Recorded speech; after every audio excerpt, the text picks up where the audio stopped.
Hey there. So I decided to do my book reading on The House on Mango Street. It's a really popular novel in the literature community, especially the Hispanic literature community.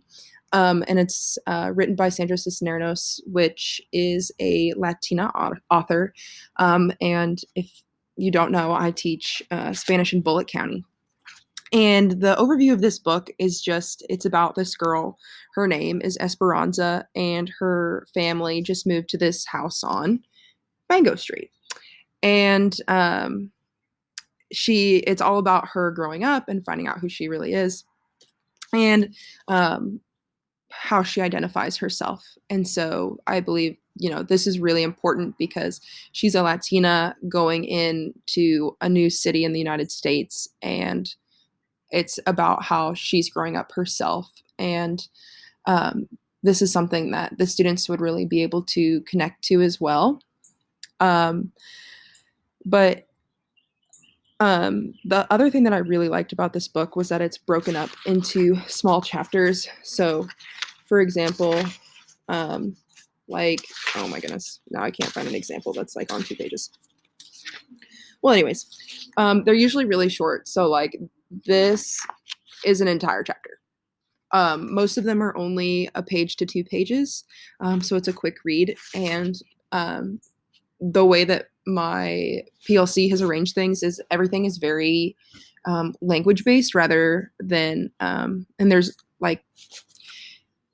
the Spanish content is made into 5 different things. So speaking, reading, writing, listening, but then the fifth is culture. And so my PLC focuses on the other four, which is all language based.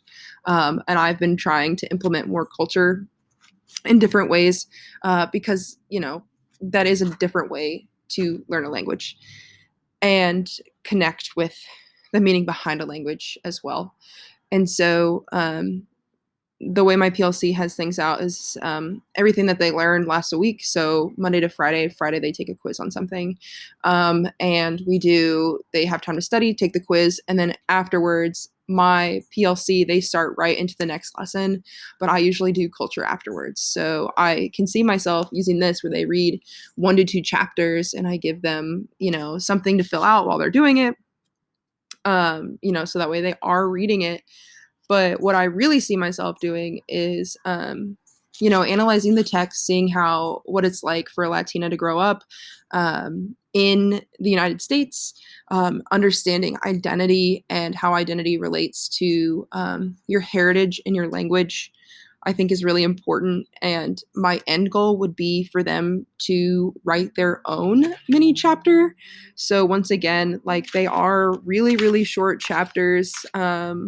Lasting only a page to 2 pages. So this is an entire chapter. Okay, so writing, a small, tiny, short narrative about what it is like growing up for you, and picking one moment in their life that's changed how they see their identity, I think is really important for them to understand, especially being in high school.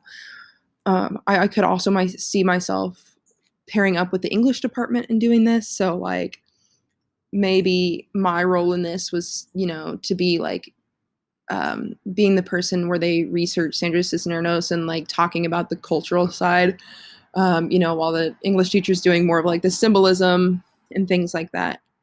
I think that would be really cool to collaborate with the English department. Trying to think, other than that, this is not something that I would use for my tech set because my tech set is all based off of language.